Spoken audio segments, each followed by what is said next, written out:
Busy, busy, busy. Thanks for coming back, checking out another episode of Dynasty Theory. Tonight coming at you at 9 o'clock Eastern time. Next week, we'll be back to 10 o'clock. Then after that, we'll be back to 9 o'clock. It's like a yo-yo. Anyway, speaking of yo-yos, man, that was a good segue. Dan Lamagna, what's up, buddy? Just a frustrating day with Randy Gregory pulling a Darryl Strawberry. See, like that, Mitch? He said we couldn't talk pre-show about Darryl Strawberry again. But how many chances does an organization give a guy and then he just says, I'm going to go to Denver after Dallas thought they had a deal? Shady business there. Not happy about it, but life goes on. Hopefully we get Von Miller and life's good again. Hey, all is fair in free agency. And technically, he didn't sign anything yet, so what are you going to do? Come on. True. Jerry's got to straighten things out over there. What's up, Mitch? What's up? I'm thinking Gregory just sat down, looked at it. He's like, I should go where the better quarterback is. So he went to Denver. Or did he go where marijuana is legalized? Well, how about Tom Brady? Touche. So Dynasty theory, boys, that is a good theory. Since our last episode, we want to spend a lot of time tonight talking about the first 2 days of the early free agency fallout, the legal tampering, as it's so commonly referred to. But since our last episode, Tom Brady has since come back, going to play for the Tampa Bay Buccaneers here in 2022. Really quick, recap. Mitch, what are your thoughts here from a dynasty perspective? Can I just talk about first how I think it's really funny? There was all of the talk. I think PFT was all over about how Arians and Brady can't work together. Arians might not be the coach of the Buccaneers this year, and it ends up no, they're fine. Everything's okay. But as far as dynasty goes, so I'm going with he's going to be back for 2 years. I don't think he comes back just for 1 year. After retiring, I don't see him just being like, you know what, I'm going to do it one more time. I think they're going to go for 2 more years. So I'm actually more willing to buy into Brady and Mike Evans and Godwin and Russell Gage now than I was previously, just because I think he's going to be there for 2 years now. Does that depend on if they win the Super Bowl in 2022? I don't think so. I think he's just going to be back for 2. It would be so weird for him to retire, be like, no, 2 months later, I still love the game. Then be like, no, I'm done again in 8 months. I'm not ready to throw the challenge flag, but Mitch, aren't you worried about getting stuck with him again like so many owners did this year? Like, here's okay, you messed up. You got stuck with nothing on your roster except for Tom Brady. Here's your redo. We hit the reset button in the video game so you get to play again. Do you want to get stuck with that bag in your hand again? Sadly, I have teams with Daniel Jones, Derek Carr, Jared Goff. If I could have Brady for 2 more years, that's better than 15 other quarterbacks in the league. And sad to say, 45-year-old Tom Brady is probably going to continue to be better than half the league. I'll give you half. Can we give him half a point there, John? To his point, there's a lot of unstable quarterbacks, but I think it's too premature to say 2 years. The way I view this, and it's almost like a second chance here, just like Dan said. He said, we have another opportunity to get out from under Tom Brady. It's kind of like that James Robinson situation. You didn't get out from under him prior to the NFL draft, or you were acquiring him. They go with Travis Etienne. You're like, oh my God, what's going to happen now? Not quite a retirement, might as well have been. But then Travis Etienne goes down. You have another opportunity to get out from James Robinson. I think we could kind of look at that in a similar situation. Mitch seems hesitant over there. I can see in his eyes, but the way I'm looking at this, I'm looking at it from a 1 year window. If I'm going out and acquiring Tom Brady, or if I'm moving him, my price is reflective of a 1 year window. And in most situations, I'm going to be looking to get out from under him. What are you going to get for him? It's going to be difficult today, but when the season rolls around, as we always talk about with these vets, I do believe that you could see. Okay, here's the thing. In terms of draft picks, it's probably easier to do something now like Tom Brady and 205 for 110, maybe 109. Would you do that? Would you Would you take the Brady side in that one, Mitch? No. Okay. But if you got to think, if you're 109, 110 in this draft and that's your pick, maybe you were a quarterback away. And we know that people, they do play with that. Even if they believe it's 1 year, they play with that 1 year outlook. I have Tom Brady in that 27 to 30 tier. I would take him for 1 year over Jared Goff, Davis Mills, Jimmy Garoppolo, Mitchell Trubisky, who we're going to talk about later. Oh, are we getting a challenge flag? Well, yeah, I mean, you're a Steelers fan, JB, and he could be 2 years. I was going to call a timeout before I was going to throw a challenge flag, though. JB, wouldn't it, like, I agree with your point of that window might be tough now to trade Brady. We were talking pre-show a little bit, me personally, not crazy about this draft as we get to that 108, 109, 110, 111 range. I would rather get a Mitchell Trubisky and get a 108, 109 next year. So, like, if someone's willing to trade a pick next year because they want to win now. Yeah, nobody's giving you a 23 first for Brady. Nobody. I'd almost take a second and a quarterback that I know might have a couple years in him. If you want to pivot, and this is something that Mitch and I talk about every Friday on the Pivot Point on the Dynasty Theory Patreon, come check it out, free for the rest of March. But we talk about opportunities to pivot from one tier to the next, pivoting within a tier. If you want to go Brady down to Trubisky plus, I think that could be done. I think that could be done. And we'll get to Trubisky. Like I said, there's some different things with him going on in the way that looks in Pittsburgh. But I'm not sold on this being longer than a year, especially if Tampa Bay comes back and wins the Super Bowl. Like, I don't want to put myself through that as a manager if, and that's a big if there is an opportunity to move him. Sometimes there isn't, though. We know that. And if it's not there, I'm not going to force it. Like, I'm not just going to give him away for 208. No. But if the opportunity presents itself, even if I have him on a contender and I have one specific team in mind, I have Josh Allen, Matthew Stafford, and Tom Brady, I'll ship Brady out. If I can get the value necessary, I will ship him out. How do you guys see this playing out for Mike Evans and Godwin and stuff? Well, I think Mike Evans always has the deflated value, so he's still probably a bargain. I'm trying to think. I just took him in a startup, but I want to say I took him. Actually, is it the league you and I are managing together, Mitch? Didn't we take it? We could have. But I think it was the day before Brady came back, maybe. So I'm treating Mike Evans as a player I'm still looking to acquire. People might be a little bit more hesitant to give him up cheaply from when his quarterback could have been Kyle Trask to now Tom Brady returning. Chris Godwin, he's franchise tagged right now. They haven't come to an agreement on a longer term deal. How long is he going to be out in 2022? They bring Russell Gage in, but I think both of those wide receivers still can be values and opportunities to pivot within different wide receiver tiers. Yeah, I'd want to concur there. I had like a three point what Brady did to Bucks fantasy value there.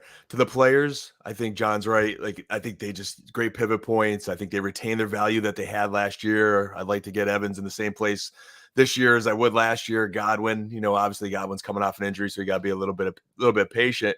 It's one less team needing a quarterback as part of the 32 team puzzle. So I think there's someone out there, like one free agent that's like, Brady, you just killed my chance of a starting job.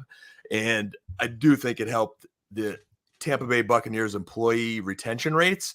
They are able to save some guys. His timing was great to be able to have a few guys that would have probably, flown ship, and now they're going to stay. So they did lose two guards. Did they pick up one lineman yet? I'm not sure. That they've got to patch up that O-line a little bit. They made a trade with the Patriots. They sent a fifth for a lineman. Yeah.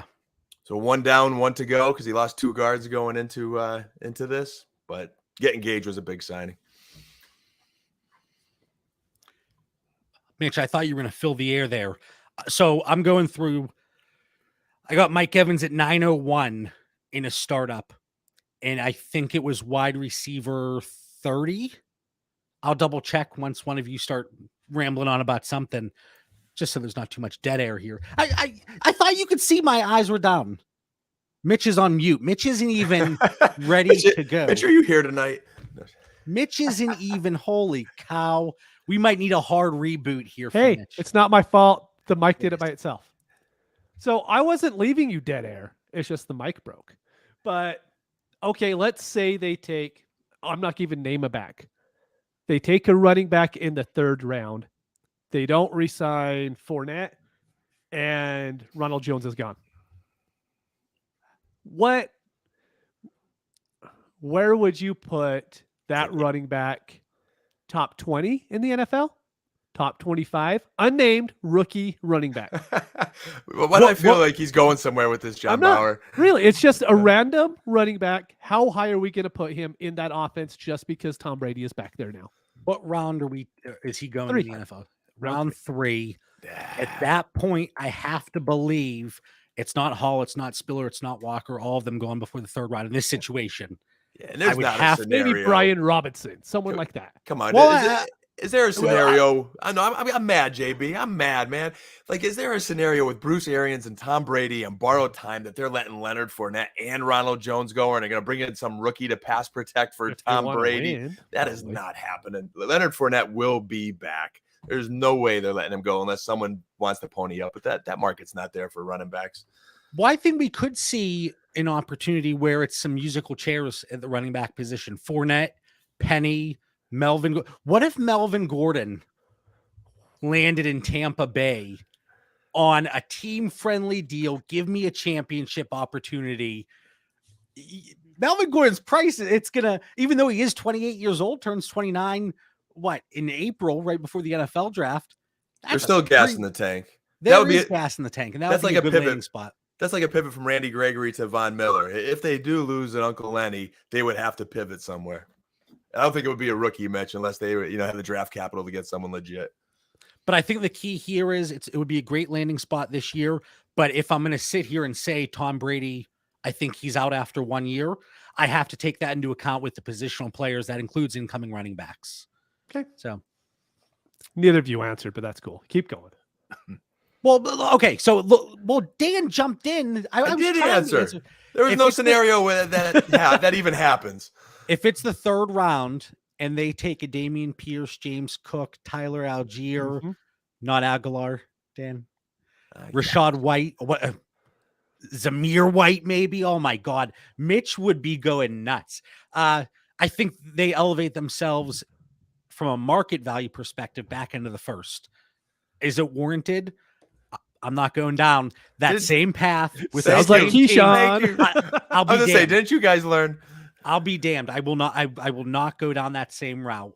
But that's probably where the market would elevate them, especially if it's just Keyshawn Vaughn and said rookie, because Rojo and Fournette are out. So, any other thoughts on Tom Brady here returning for 2022 at least minimum? I think that, just to my point of there's one less quarterback in the equation, I think that now leaves Colts, Panthers, and Saints for Marcus Mariota, Jimmy GQ, and Deshaun Watson. And I think Falcons too. I don't see the Falcons staying in that, Mitch. I think it's more like just smoke and mirrors. They said he's visiting the Niners too. That resurfaced again that I saw earlier. Yeah, I think that one's out though. I think that was debunked. Yeah, but then it came back again, believe it or not. I have a close friend who's a Niners fan who was mad, but wait, really quick. Was it on like this episode last year where Dan jumped in and he's like, oh my God, my buddy just texted me. Yeah. Cowboys traded Dak Prescott, and it was some like fake Schefter account. No, you're having flashbacks to Antonio Brown, my friend, my friend. Nope. You're going back to the fake Twitter. This wasn't fake Twitter. This was a legitimate. There was a Niners beat reporter, whatever the case may be. You're gonna make me dig this up tonight, aren't you? Where during the show, all right, Dan is going, "Oh my God, we traded Dak. What's going on?" And it was fake. It was fake. I remember that one. That was the. Nick says in the chat, Jameis is in the mix too. For Jameis, I mentioned this in the Discord. I think he's going to be that quarterback because of his situation, the injury. He's not signed right away. And then once we see where Deshaun Watson goes, hopefully we find out sooner rather than later. We talked about the 3 spots that the trade packages have been approved by the Houston Texans. Now he really gets to pick where he goes. But once that domino falls, then we get the Winston, the Mariota type situations. Do you think Winston's the fallback if they don't get Watson? Like, does New Orleans just say, "Hey, we're going to roll what we have with Winston and Hill at that point"? That's kind of how I viewed it. Yeah, if the Saints don't get Watson, I think they go like another 1-year deal for Winston. Because then you could see where how things are playing out in the NFL draft. You're not fully committed. Kind of what I'm looking at with Pittsburgh. I'm really curious what Houston's going to do as well. Do they have to have a quarterback in exchange in a deal for Watson? That'll be interesting. Or are they content with Davis Mills? I think they'll roll with Davis Mills. I don't think there's any reason to bring on anybody else with the way that roster's built. But we're going to get through all this tonight. And oh God, how we're going to keep it to an hour, I don't know. We got through 1 point in 16 minutes. A lot of changes in Arizona, guys. James Conner, he's not going anywhere. 3-year contract. He's sticking around. Chase Edmonds off to Miami for 2 years. Christian Kirk back up that Brinks truck. He's heading to Jacksonville. Zach Ertz, he's staying. He gets the extension. So we have Conner and Ertz staying. Edmonds and Christian Kirk leaving. Who is the main beneficiary in Arizona with everything that's taken place so far today? My hands are in rare form. They are moving so much. I just smacked my phone off the table. So Mitch, what do you got here with Arizona? It's James Conner. I think he had 15 touchdowns last year. That's going to regress. It's going to come down. He's not going to keep that up. But I think he's still in a great position. I wouldn't be shocked to see him have another 10 this year, which is probably still over his expectation. But the problem is right now, you can't get him for the 111 or the 112. So you're end up getting like a mid to late first round pick in order to get James Conner. And I'm just completely out at that point. So I'm happy to have him on my teams. This is one of the guys to where I'm like, okay, I don't have to move him right now. I'm okay because I think he's going to be good for 2 years. Yep. And as far as running backs go, that's all I want to count on him for anyways. And I don't see Kyler going anywhere for 2 years. And that offense is just going to keep doing its thing to where it's not great, but it's going to put up points with Kyler at the helm. And Zach Ertz is going to be that really quiet tight end, I think, that you could get really late in startup drafts. You could probably get in an add-on on deal, and he's going to outperform what a lot of the guys like Alberto. I'm not going to be shocked when Zach Ertz beats out Alberto by 30 or 40 fantasy points total at the end of the year. But he's going to cost a quarter of the price that Alberto is. Zach Ertz certainly has that near-term outlook, that short-term outlook. Last year with Arizona, 7 targets per game, 5 receptions, 50 yards. If you're playing in 2 PPR leagues right there without even looking at touchdowns, you're up to 15 points a week. And from the cost to acquire Zach Ertz, I don't think you go out and acquire him today. I think you wait. I don't think you go out and acquire James Conner today. I think you wait. But just like you said, Mitch, when we looked at him last year, if you were a contender, you were going out and acquiring him. If you weren't contending, you wanted to move him because, hey, James Conner's having a tremendous season. Is he going to stay healthy? Is he going to get a contract extension? Because we know he's in that murky situation. We didn't know what was going to happen. But now he lands a 3-year deal, even if, and I know with the guaranteed money, it could be technically like a 2-year deal, but still at that price range, that is a tremendous, advantage there looking at 2 years. But again, before I turn it over to Dan, one last thing. Oh, I just got an alert. Saints signing Bradley Roby. I guess it would have been a trade if it was Deshaun Watson, but who cares about Bradley Roby right now? Sorry, Brad. But James Conner, people in our Discord, they were saying, I offered 111, just like Mitch said, and it was rejected. I'm not paying that price. And I would wait because I would be shocked if they're only going to roll into the season with James Conner and Eno Benjamin. So I think somebody else is brought in. Is it going to greatly impact it from a production standpoint? Maybe not. But from a cost to acquire, that price is going to go down. So James Conner, actionable advice here. Don't try to go out and acquire him. Pretty much exactly what Mitch said. But I just want to reiterate it so I'm the last person to say it. So I'm the one you think of. All right. That's the plan here. All right. Dan, Arizona, what do you got? Arizona is very interesting. I agree with both of you on Conner. I don't know if I consider him the biggest winner in this. I mean, I think he was definitely a winner when he got a 3-year contract, and hey, he's 26. Dan, preach. Who is the biggest winner?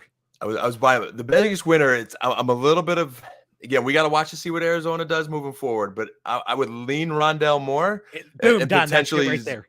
And I think Zach Ertz could be a winner too, depending on, do they bring in another receiver? How much do they truly evolve, Rondell Moore in his game? But you lose Kirk out if they don't sign the legitimate receiver.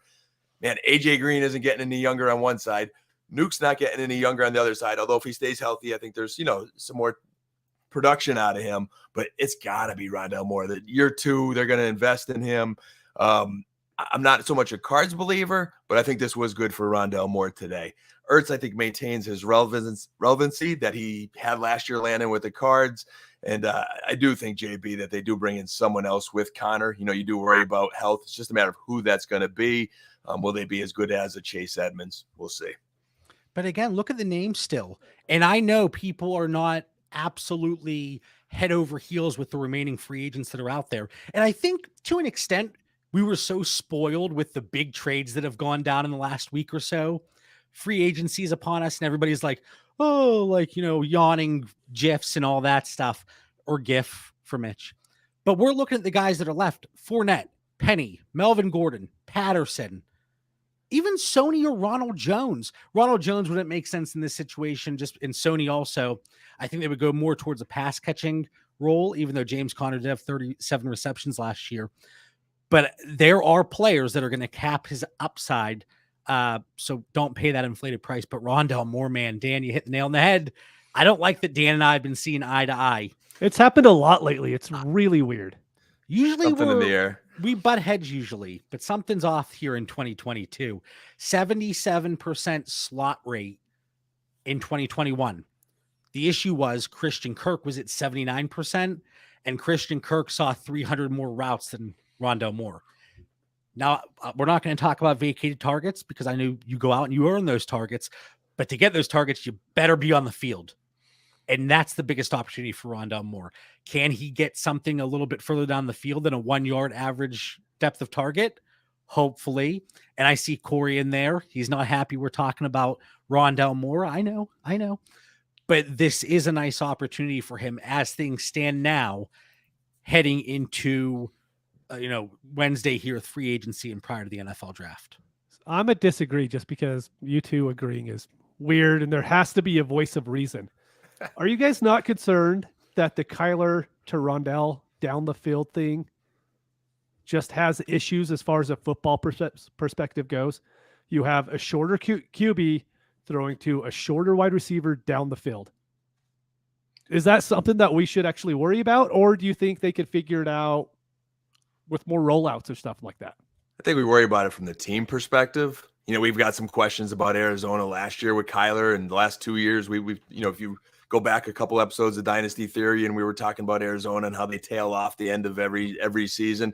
That's what I'm worried about. But to JB's point, if he's on the field and the volume's there, hey, just get that ball in that guy's hands. If he comes out with 3 catches for 80, 90 yards and a touchdown because he got some in space, I'm okay.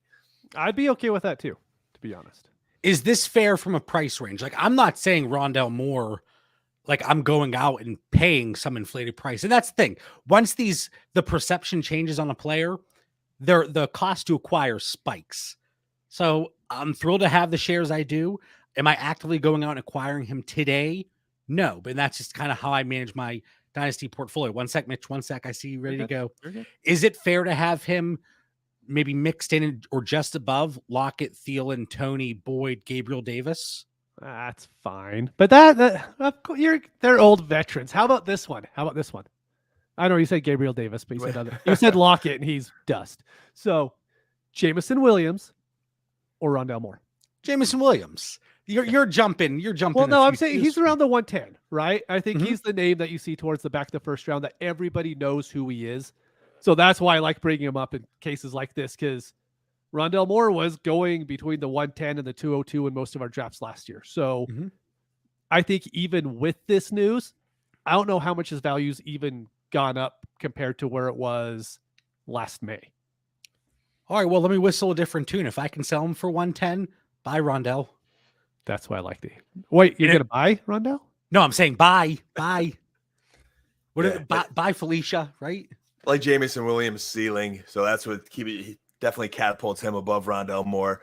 You know, the only difference with this news with Rondell Moore is, you know, there's some, you know, guys we just don't want. No one wants on their roster. You know, the Robbie Andersons, the Kenny Gallaudays, Laviska Shenaults, you know, those kind of baggage type players that are just, you know, very price dependent. So there is a little bit upside. I am concerned about that Arizona offense. It caps his ceiling. You mentioned Laviska Shenault. The Jags might not even want him on their roster. There's rumors that he might be shopped around. But okay, Nick has a comment in the chat and actually lines up perfectly. Thanks for the segue. Chase Edmonds, like I said, he's going to Miami 2 years. 900 yards last year, total 900 yards, 43 receptions, only in 12 games. I kind of think his role is the same, right? Like, he's not going to be a bell cow. Nope. But would you say he goes from 1A and like they have a bunch of running backs there that are not as good as him. But Gaskin, you can make an argument for, but Miami for some reason doesn't like Gaskin. So is he like 1A and Gaskin's 1B, where before it was Connor was 1A and Chase was 1B? Is he just like slightly better situation because he's probably going to be the guy, but we don't see him as a bell cow. He'll be sharing with one or more backs. Yeah, and if they re-sign Duke, if he comes back, who knows what's going to happen with him. Maybe. But I think Chase Edmonds, 10 to 12 carries a game, 4 receptions a game. And then you don't think he's going to have 4 receptions a game? He hasn't averaged 15 touches a game in his career yet. He's closer to 11. So that's my thing. He might get like 7 rushes a game and maybe 3 to 4 catches. Over the last 2 years, John, he has actually averaged 11 touches a game. Just a heads up on that. But so that's my reason. And it's a worst offense. So that's going to be the hard thing, because I think his value's actually gone up in Dynasty because of this move. People are going to see him just a little bit higher. And for me, I can't buy into it. He's someone I'm going to have probably on 0 Dynasty teams just because I don't have a lot of faith in that offense. And I think his value is just going to be a little bit higher than what I want to pay for someone who's going to touch the ball 11 to 12 times a game. Are we okay, safe? So, hold on, because you know I can't let this go now. What was my initial thought? I said 10 to 12 carries, 4 receptions, right? Yeah, about 15. Okay, so let's reverse it. If I say 10 carries, 4 receptions, is that okay? No, that's still 14 touches a game. He averaged over 13 last year. No, he didn't. He did. He had 116 carries. But that's why I did over 2 years, because I don't like those small sample sizes like that, John. I like to have a bigger sample size. So over 2 years to where he played the 16 games, in 2020, instead of just basing it off the 12, because that would be weird. You don't want to base it off 12 games when you could base it over 28 games. He's actually closer to 11. So Mitch is going for a larger sample size, but are we fair, like meeting in the middle here and saying, Mitch, we go with the theory of following the money. All right, he's their free agent signee. I hate that theory, quite frankly. Would he just go up a few spots in your rankings based on a little bit better opportunity and following the money? Not a drastic uptick where you're going to overpay like you're saying, but maybe just a few slots in your rankings. I just don't think it's a better opportunity for him. I think the offense was just better in Arizona, and I'm not sure he gets any more upside going to Miami than what he had in Arizona. I mean, he only had 2 touchdowns because James Conner was vulturing everything. Maybe there's a reason why Edmonds hasn't had any carries inside the red zone. Or maybe he actually had 1 or 2 last year. Which I called out prior to the 2021 season. Go check my Twitter. #receipts. Ravens signing a right tackle for 3 years. I don't care. But the 2-year contract and having somewhat stability, because there were those question marks. 27 to 30 is the range I have him for running backs.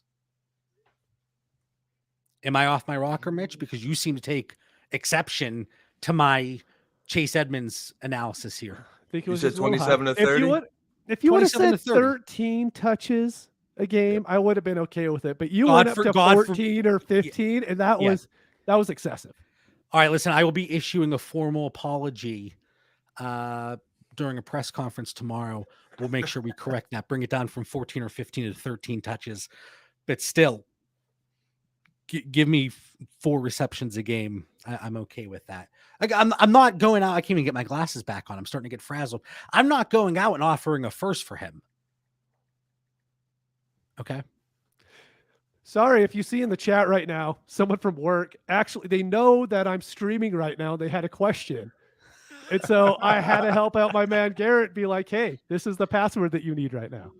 Oh, I was wondering what that okay. message was there. I thought it was like some kind of like humor or something that I was missing. An actual work question. That's impressive. I thought it was one of those Russian bots that were popping in again, like DPO. Like, what is this? I don't know what's going on. But okay, so you were distracted during this conversation, so I understand.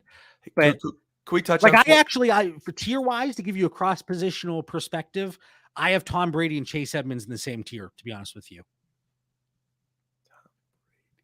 so they're the price that I'm looking to acquire and the price I'm looking to move them, it's very similar. That's fair. Yeah, agreed. So I go from getting chastised and yelled at to agreed. Okay. So Chase Edmonds, Christian Kirk, we'll get to Jacksonville in a minute because there's a lot going on. Mitchell Trubisky, Pittsburgh. Dan, how does this impact Deontay Johnson, Chase Claypool, Najee Harris, Pat Freiermuth? How does it impact Mitchell Trubisky? Maybe what the Steelers do in the NFL draft here. It takes away the Malik Willis speculation. I believe. I think someone will hop on him first anyway. But the 2-year deal I like more than a 1-year prove it deal.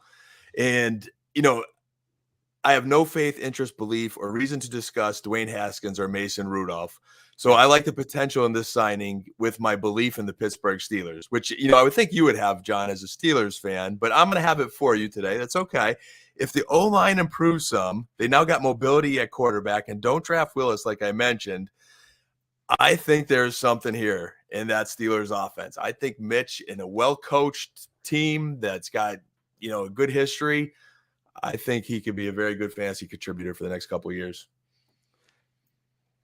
Okay. Let me throw out a few of my points here. The 2-year deal, it's for like $14 million. So it's not necessarily a prove it deal. But if their quarterback slips, what's up, Salazar? I see you in the chat. If their quarterback in the draft slips, if that's the direction they want to go, they're going to take them. And Mitchell Trubisky is not going to stop them. So here's my thing, and I kind of laid it out as different scenarios. People are worried about Deontay Johnson and Chase Claypool because, well, Ben, he didn't have any rushing upside, especially the last few years. He's dumping it, dinking it, getting it to these receivers. Certainly Najee Harris, Freiermuth, Deontay Johnson, Claypool struggled at times because he's going deeper down the field. But you have Mitchell Trubisky. So one of two things is going to happen. He's going to play well enough that he's going to keep the job, right? Or it's going to be a failed experiment here in 2022 and they pull the plug and go a different direction in 23, or they pursue a rookie quarterback in the NFL draft because they get their guy. He slips to them. Trubisky, horrendous start. They go 0-4. They bring a rookie quarterback in. And whatever your value of these receiving options was strictly because of Mitchell Trubisky, it's now irrelevant. So for me, I'm not really changing my outlook on the rest of this offense, because if Trubisky fails, they're not going to stick with him. They're not going to. I just don't see a Malik Willis. And I'm again not high on this rookie class, not high on this class of quarterbacks. So if Malik Willis goes before him, there's been some speculation that Pittsburgh liked him. Pittsburgh's picking later, so I don't think there's a chance they're getting him. I don't see them trading up to get him now. Again, so let's go with that scenario that they don't get a rookie quarterback there. I think they have a good season, and then they have a late pick again next year. So that they're not putting themselves in a position to get a franchise rookie quarterback. To your point, I wouldn't totally understand anyone's argument and speculation that he will not be successful. He's not the guy, and they get out of this in a season or two. Very possible scenario. I'm just going to go on the feeling that more likely than not, they're going to find some success with Mitchell Trubisky, and he might hang in for some good fantasy production. And if that's the case, I don't think a lot of the weapons are negatively impacted. I think the biggest loser, and it's by default kind of, might be Deontay Johnson, because he's not getting those constant, peppered with the underneath passes. And I think we maybe see Chase Claypool. Again, Trubisky is not Russell Wilson with his precision down the field, but Ben Roethlisberger was hot garbage the last few years. So Chase Claypool could be a beneficiary at their prices previously. Not thrilled about Deontay's price, But again, I'm not dropping him outside of my top 20 dynasty receivers strictly because of something that can be so short term. And I know people are dropping Najee. Well, this. People were saying about his age. There was no time machine that Mitchell Trubisky threw him in, and now he's 38 years old. Najee's only 37. Yeah, he was already that old. It's not a big deal. But again, it's not negatively impacting the rest of this offense from a dynasty perspective because something has to give. They're not going to ride this out for 2 whole years if it doesn't work early on.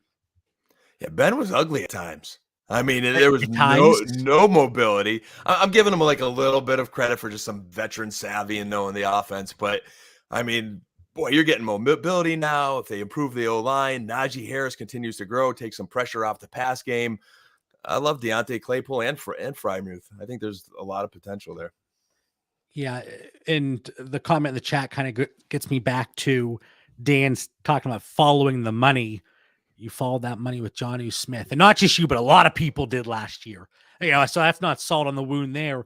But if Mitchell Trubisky, $7 million a year, is going to get a lot of interest, and I know his competition is Mason Rudolph and Dwayne Haskins, well, then we better start talking about Tyrod Taylor as a legitimate concern there over Daniel Jones in New York.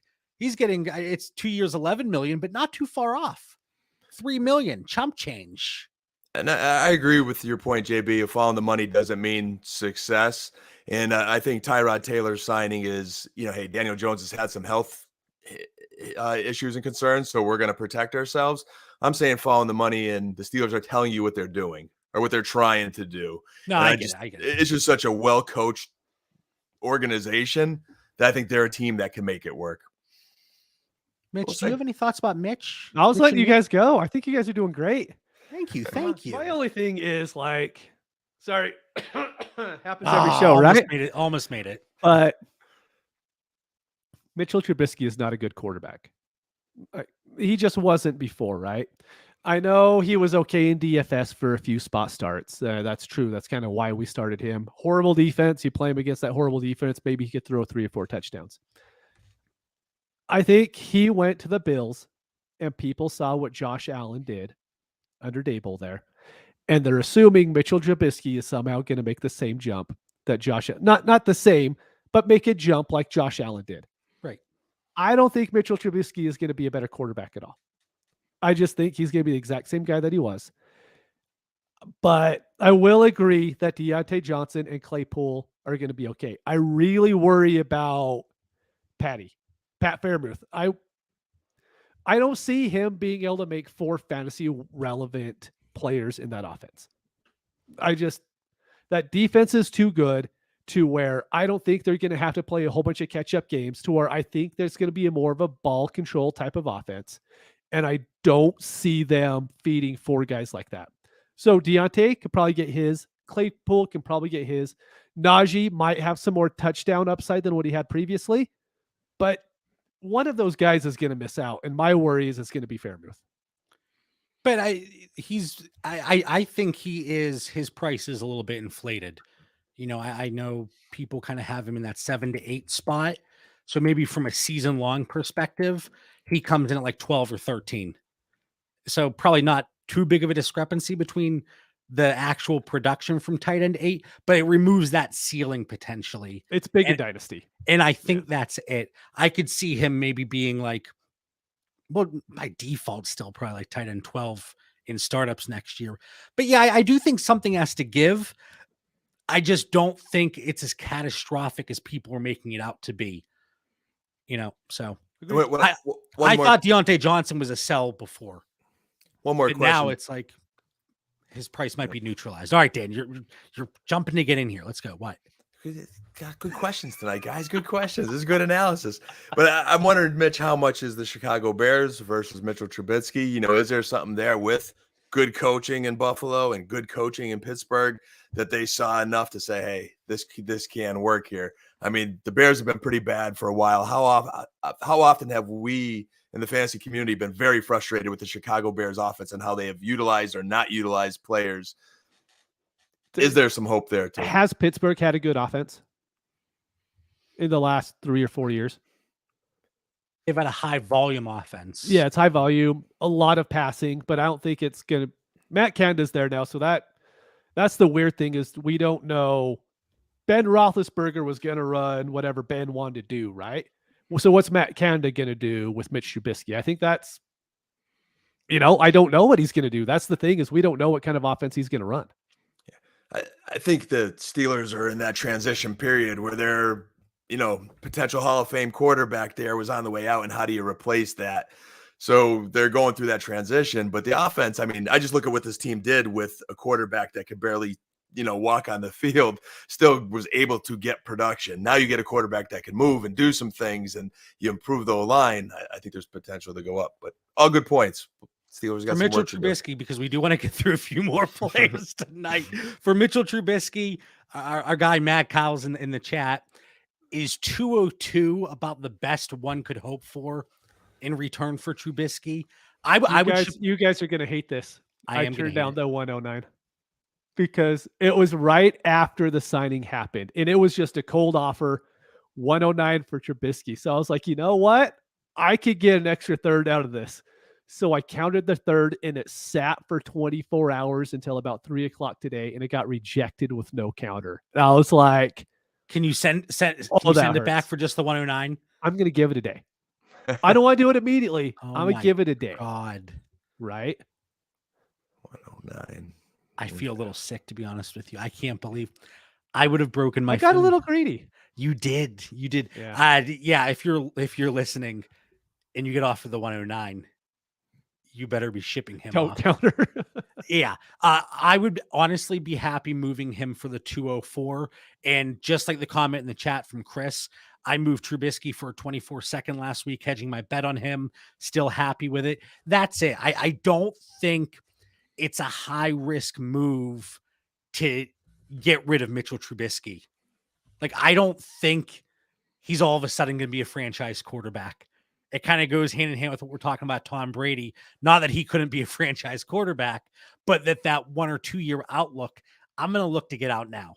And Trubisky even more so, because Brady's going to play at least through 2022. Is Mitchell Trubisky going to make it through all of 22? A lot of question marks. There's more that can go wrong than can go right, I think, for Mitchell Trubisky. So I'll move him for 204, 205. I'll need a little bit more. So a long way off from that 109. Yeah, Mitch, right. oh my God. I just looked it up. I lied. It was the 108. You didn't have to say it. Nobody would have known. It's true. It just is what it is. Sometimes you take your shots, and oh my God. sometimes you get shot. Oh my goodness. Another question here. This is kind of more encompassing, overarching from Nick. What are your thoughts on making trades right now in the middle of free agency and pre-NFL draft?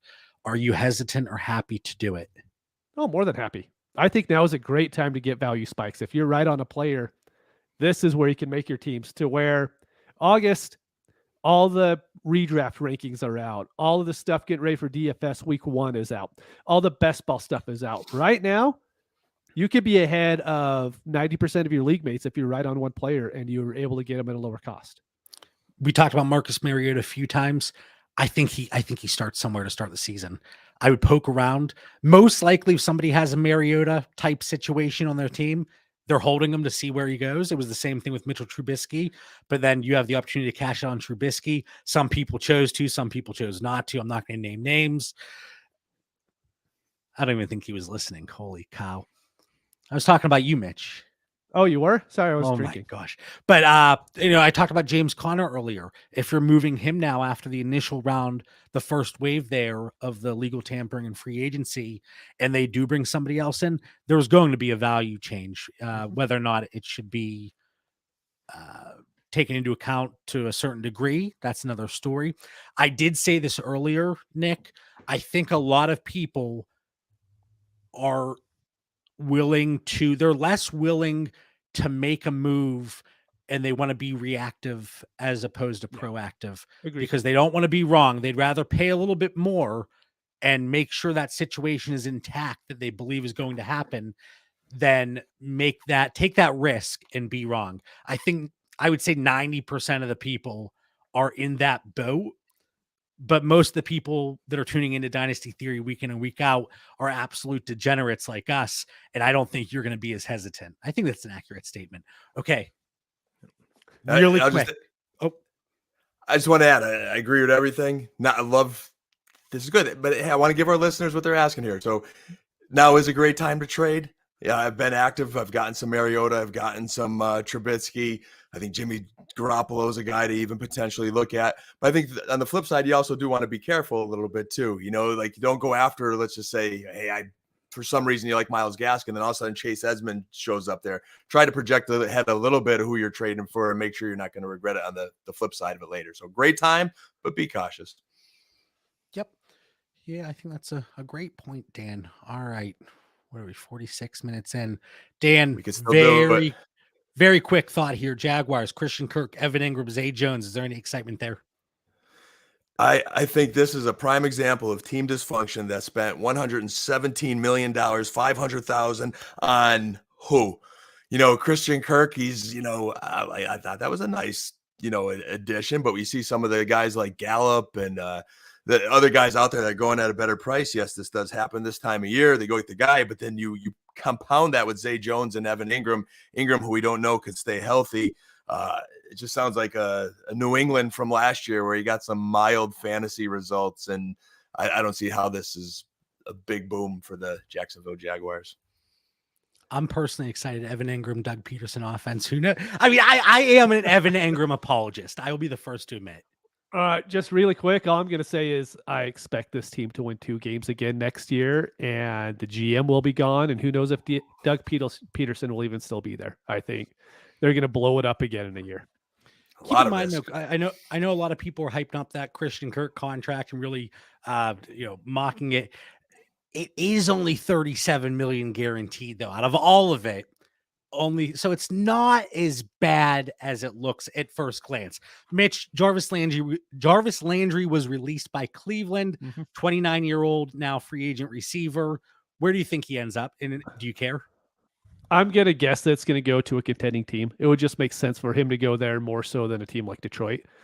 So if he goes to a contending team, I'm not going to say the Packers because I think that's what everyone's going to say. But what if he goes to maybe Buffalo, the Chargers or something like that? Or Buffalo, right? It's just like Dan said. Then I'll be more into him. But he's also not a guy I'm never going to buy into again because I don't see 110 targets in his future. I see probably 80 to 90, and I probably can find that weekly off the waiver wire if I need to. Yep. If he lands in a good spot, it's a cash out opportunity, one that I'm looking to make. Dan, there were 3 tight ends that were either re-signed or given a contract elsewhere. Who were you most excited about? Mo Alley-Cox in Indianapolis, Will Dissly in Seattle, CJ Uzomah in New York Jets. Is there a D, none of the above? Right. No, you got to pick one. You got to hit me with one. Hey, a lot of people play in 2 PPR, and these are potentially relevant assets. All right, I'll give you that. First, I want to say this average tight end club that you brought up, JB, excites me slightly more than the rookie tight end class that we'll eventually discuss on a later episode. If I had to pick one, I'm keeping a close eye on the Colts situation with Kylan Grayson and Mo Alley-Cox. It's a very tight end centric offense. You take Jack Doyle out of there finally. Hopefully they don't sign anybody else. Maybe Mo Alley.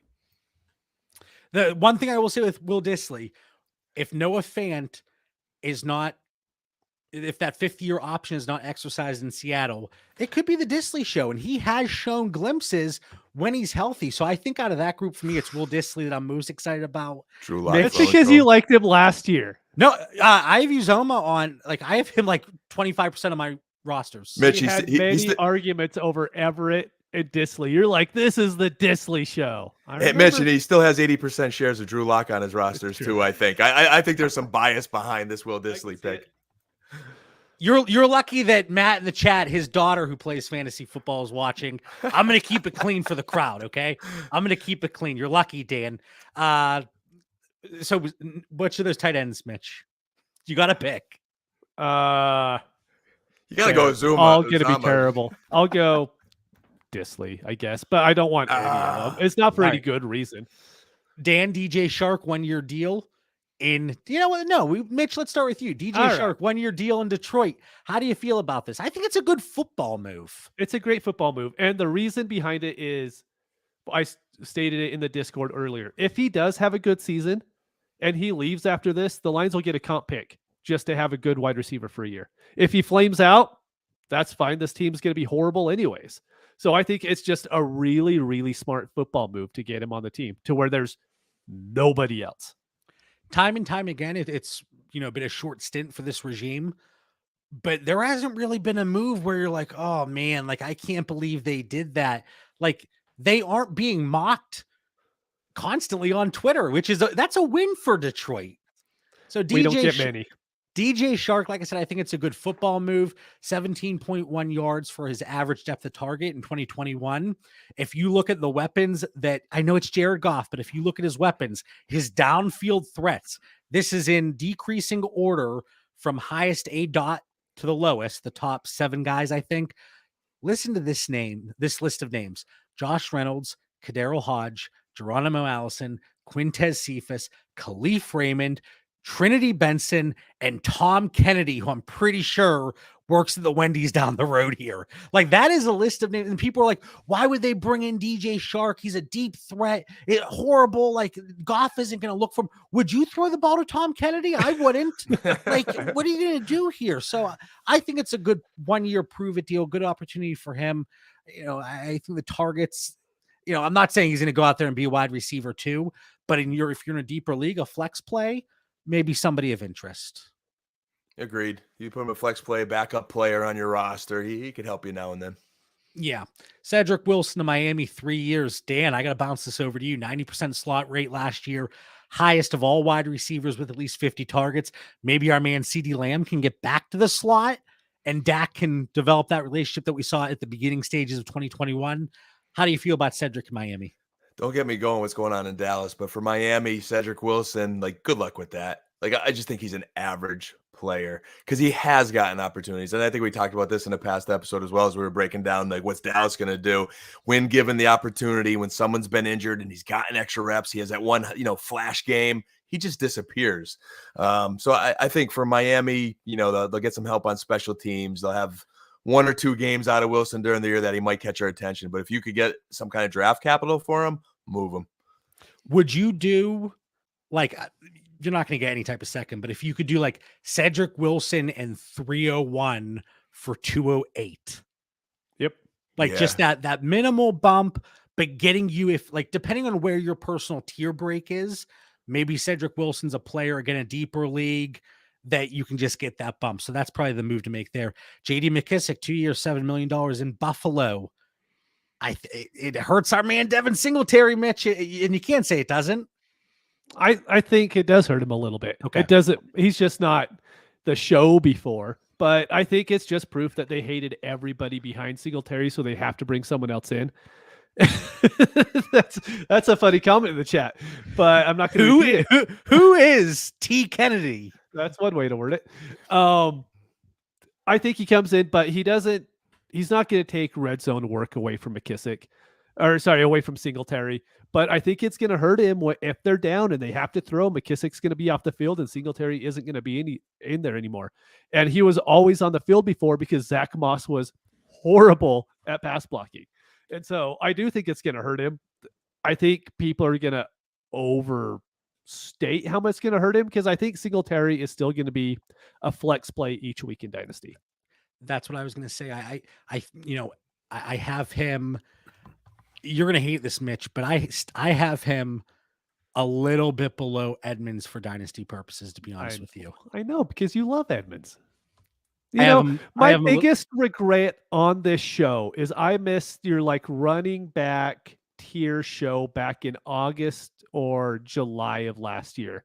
And you both went on and on about how much you loved Edmonds. He was a big guy. I think this is still just continuing on from that show. And I wish I could have been on to be like, no.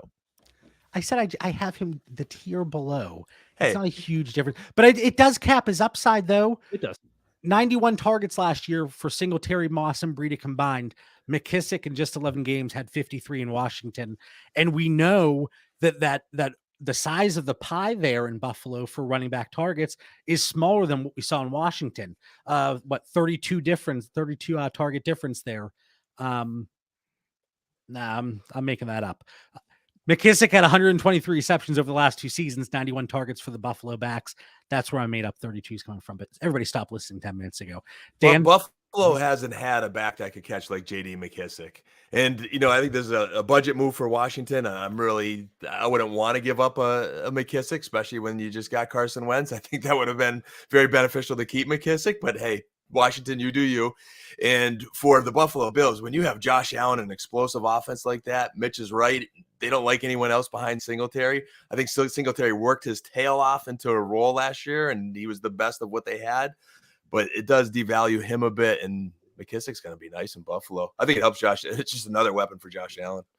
Could you get 310 in a 12-team Superflex league for Zach Moss today? No. I honestly don't know if you could get 410. I mean, I really don't know if you could get a draft pick for Zach Moss. Maybe that's my challenge that I'm going to take on this week. See if I can get anything for Zach Moss. Yeah, J.D. McKissick, he's good in pass protection. That's something that Dan is absolutely going to love.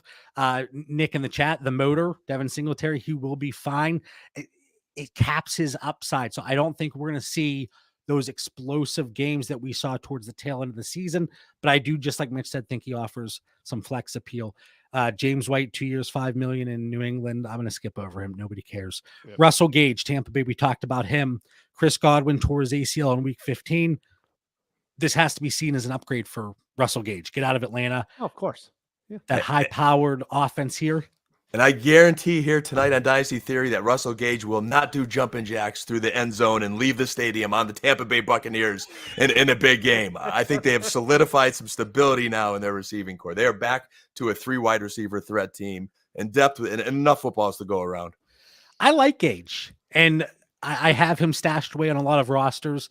I was hoping it was kind of similar to DJ Shark's situation, a 1-year deal, go in there, do your thing. With Chris Godwin, who knows when he'll be back, really excel in that slot role and just, offer wide receiver 20 to 24 upside. And that would be lovely. So who knows how it looks beyond year 1 if Tom Brady does leave, Chris Godwin comes back, what it's going to look like. But I love it here in 2022 for Russell Gage. And we have that Dan Lamagna guarantee that he's not going to sprint through the end zone and leave in the middle of a game.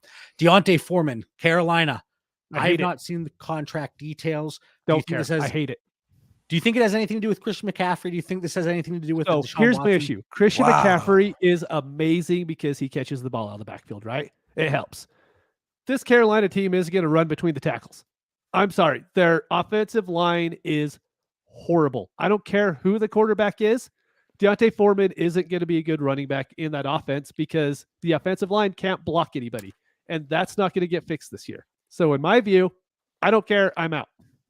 But okay, you're out. I get it. But do you think this has more to do with Chuba Hubbard as opposed to some crazy theory that McCaffrey's packing his bags out of Carolina? I'm just trying to hype up the situation. Oh, no. I think Foreman is going to back up Christian McCaffrey. And if Christian McCaffrey gets hurt, Foreman is going to be a 1-day DFS start because he's 4,000 on DraftKings. And that's the only reason why he's ever going to see a lineup. All right. I like Deontay Foreman, though. Yes, Carolina has a messed up situation, but they do have the 6th overall pick in the draft. Let's see what happens with Deshaun Watson. Let's see how they use their draft capital. They've got to fix this ship at some point. Well, they can't have both. They can't have Watson and draft capital. That capital is going to be gone. I'm just saying something's got to give somewhere where they're going to try to fix this offense. Dan's like, I'll offer you fab for Deshaun Watson. Foreman looked very good last year. Is this the ideal situation, Mitch? No, but I'm saying he is a legitimate backup running back that has potential to start. I wouldn't just hate him and not want him on my roster because it's not the ideal situation. Realistically, I think this has more to do with Chuba Hubbard as opposed to, yeah. Okay, final thoughts. I'm going to kick something over to you guys, and I reinstated the old little graphic. Final thoughts. because the last I one was like not it. well received. We even had patrons yelling at me, JB, what the heck was that? I'm sorry, guys. You don't like change. Deshaun Watson watch. The 3 teams on the radar. Apparently, he's meeting with Atlanta tomorrow. Who knows if that's true, but the 3 teams that apparently, allegedly, the Houston Texans have approved a trade, and then it's up to Deshaun Watson. It's New Orleans, Carolina, and Cleveland. Dan, for your final thought, where does Deshaun Watson play in 2022? I predict he's a New Orleans Saints. They seem to have the most to offer. I think it's very interesting, the teams that have the best chance. You know, the Saints, you remember they had like Bounty Gate back in the day. The Panthers owners got some, some interesting, there's some interesting things to say about him. The Browns, Kareem Hunt, could they find a way to move a Baker? I don't know. But I'm going to go with the Saints as Deshaun Watson's landing spot. Mitch, not where do you think he goes out of those 3 spots for your fantasy teams? Where do you want him to go? My fantasy teams. Be selfish here. Where do you want him to go? I'm going to go the Browns. I just think he can help out that offense so much to where Chubb will be amazing. Whatever tight end they end up keeping there, I think will be really good. And he has Amari to throw to. So I know that's going to help out Dan's too. And I think that with how the NFL works, wouldn't it just end up being the Browns? Just some dark horse team that we find out 5:00 in the morning tomorrow that the talks are going, and that's how it ends up by noon. If it's the Browns, you'd have to think one of those tight ends would come back in the package. Mm-hmm. That could be interesting, But then my Brevin Jordan shares, and I'm like, I do like Brevin. The Falcons have prepared an elaborate presentation for their meeting with Deshaun Watson to try to convince him to. They have PDFs and Google Sheets. They're like, all right, we have this PowerPoint presentation. For selfish reasons, I want him to go to Cleveland because I have so many Amari Cooper shares that I've been scooping up left and right. So for Amari Cooper, let's land in Cleveland. All right, guys. We really rolled through there towards the end. We want to thank everybody for tuning in. Follow the show on Twitter and Instagram at Dynasty Theory FF. Check out the Discord. Hit me up for the link. Check out the Patreon. Hit me up for the link. We have a lot of fun things planned, including the draft show at the end of April. Draft show. It's a draft party. And we're going to have a lot of cool games and different fun things. So for Mitch Sorensen, Dan Lamagna, I'm John Bauer. We'll see you all next week. Thanks, everybody.